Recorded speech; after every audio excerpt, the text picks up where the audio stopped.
Little story I was telling my student last week, week before, and they said, I should start recording some of these videos, for posterity.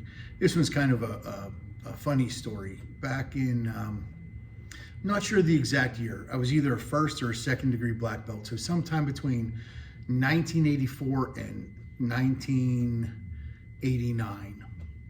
I'm thinking it was around 86 or so. Don't remember the tournament, but we're out there and we had this one third dan who was with us named Gary Tarr. Gary Tarr was a mountain of a man, and he was probably one of the strongest individuals that I personally have ever met.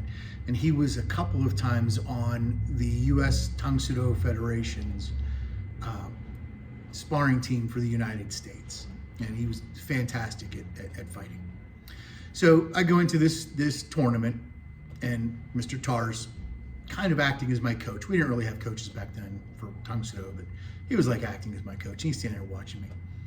And I get in, and this guy has the headgear on and the hogu, and that was before we really wore this protective equipment. So, no big deal. I didn't care. And we go in, and we're throwing techniques at each other and kind of sizing each other up. And I score a point on this person. And then we go back to sparring, and I get kicked in the groin. So I fell to the ground, and Mr. Tarr comes running over, and he's on the ground. He's like, don't get mad. Take that anger, pull it inside.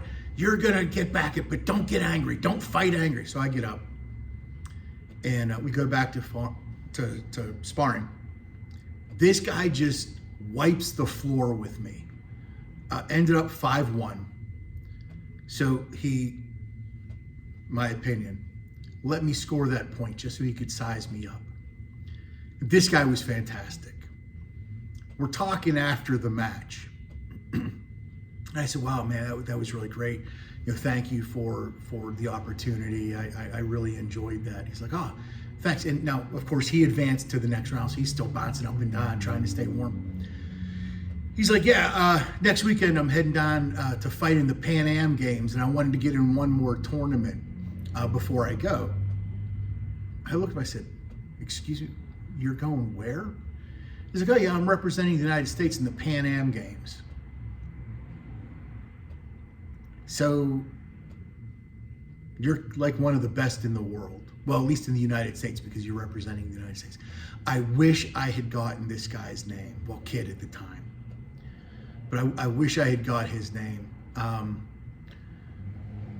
If by chance you ever remember this interaction and you happen to see this video, much respect, man, because you were a fantastic fighter, much better than I ever was at any point in my career.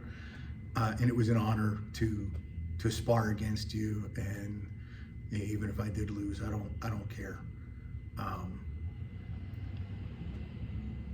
Most people are not undefeated. I've honestly probably lost more than I've won. But I think I make up for it because I'm a better coach than I am a fighter. So we do what we can do.